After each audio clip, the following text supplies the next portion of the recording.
Wow, why is it that every time Bitcoin goes like bonkers and almost hits new all-time highs, it's always when I'm sleeping, and I don't sleep that much. But last night, Bitcoin went to 108,000 around 2 a.m. Eastern Standard Time, and I was asleep like an idiot. So I'm not doing that again. But today, we're going to talk about not Bitcoin so much, but we're going to talk about the Genius Act. Now, I think this is greatly overlooked, and the importance not really understood, but this is a very critical bill in the foundation of the furtherment of crypto throughout the planet. It's also a big deal for the United States in increasing the stability of the US dollar, believe it or not. So we're going to talk about what the Genius Act is, why it's important for the United States and pretty much the world, and why it's really good for crypto. And with that, remember, every single day in crypto is an adventure. So make sure to follow along and subscribe. I'd greatly appreciate it. If you find any value in this content and information, hit the like button. And with that, let's get right into talking about the Genius Act. So the Genius Act establishes a clear federal framework for payment stablecoins, defining who can issue them and requiring 100% backing with actual high-quality liquid assets, regular disclosures, and audits. Imagine that. So it puts the Federal Reserve and the OCC in the primary oversight, with the SEC and the CFTC as backstops, if they deem it a security. And it mandates transparent rules on redemption rights, fees, emergency freezes, and insolvency priority. So really, I think this helps build trust in crypto by guaranteeing one-for-one backing. It enforces robust AML, KYC. That's to limit criminal activity, I believe. And it sanctions screening and reduces the risk of runs or sudden freezes. These are all seemingly good things. It fosters innovation with sandbox pilot programs for programmable smart contract stablecoins under strict regulatory guardrails. It strengthens the U.S. financial system and dollar leadership by modernizing payments, enhancing consumer confidence, protecting national security, and keeping America competitive in blockchain technology. So all that's to really say that the new stablecoin bill that has passed through the Senate hasn't been fully passed or approved by the president yet. It hasn't gone through, fully gone through Congress and passed. It's been passed by Senate. It needs to go to the next level and then, obviously signed into law. But really, a lot of people overlook this because they don't think stablecoins are that critical to our environment. I don't know who says this, but I keep reading things like this is a nothing burger. And I'm like, it's not a nothing burger. Basically, it gives the foundational support to build crypto in this country. And for this country, for the United States, if you're living elsewhere, it's going to help you too.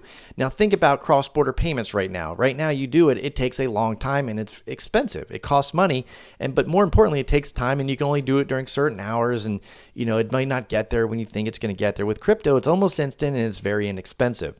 And if you have to buy stable coins to do that, well, think about this. The stable coins that are going to be regulated and audited, you don't have as much fear about buying these stable coins. And if you don't have fear in buying the stable coins, now all of a sudden you're in crypto. And if your bank can custody it, if your bank can custody these stable coins and other cryptos, it makes it real easy to buy other cryptos and pump them, right? Excuse me. And then so now if it's easy to buy crypto, and you feel safe about it, yeah, you might have a lower risk, which means a lower reward. But if you have to buy a stable coin to do cross-border payments and settlements and things like that, and it has to be backed by a liquid, approvable asset, now that could be a T-bill. Now follow me here. If it's a T-bill, if it's a treasury, a 10-year U.S. treasury, and you have to buy these treasuries if you're the stablecoin company in order to give it a one-for-one backing, so to give that customer reassurance that it's backed. Well, what happens when you buy something? Typically, the price of that asset or good or service goes up. And if in the case of a T-bill, it's an inverse relationship between the price of the asset and the yield. So as the price goes up, the yield or the interest rate goes down. What have we been trying to do? We've been trying to lower the cost of our debt in the United States. So this will actually reduce the cost of debt in the United States, which was the plan of the Trump administration from the beginning. How they did it, you may or may not agree with. I may or may not agree with either. It doesn't matter. That's what's going on.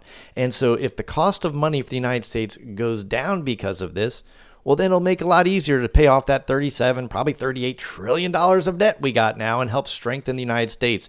And a strong United States, let's face it, it helps the most of the world, okay? So that's good. Now, crypto, again, if you can buy it at your bank, that's going to be easy. Then it's going to give hundreds of millions of people, if not billions of people across the planet, access to crypto they didn't have it before. But this widespread adoption and access will lower risk, lower rewards potentially in established ones. It will make DeFi a lot more safe because right now DeFi is a dangerous place. I mean, scamsters all over the place in the DeFi, but there's also some very strong project, which is what I originally got into crypto for, was, liquidity pools and yield farming and things like that. But right now, this is the strongest piece of legislation we've ever had. It gives one regulatory framework across the entire country versus by state, and then you have to navigate all these rules. It hasn't fully passed and been signed into law yet, but it looks pretty strong. It passed through cloture at a very strong rate. I think it was like 66 to 30 or something, 34 it would be, but a very strong. It might have been 66 to 32. There's 2 abstentions, maybe. I don't know. I might got that wrong, but it passed with a very strong margin, which is good. So let's hope that this is the right framework. Let's hope that this is good for crypto. And with that, that's pretty much all I got. I hope you got some value out of this today. Let me know your comments down below what you think of the Genius Act. And if you find any value, like I said, hit the like button. If you didn't, let me know in the comments down below how I can improve for next time. With that, I'll see you next time. Talk to you later.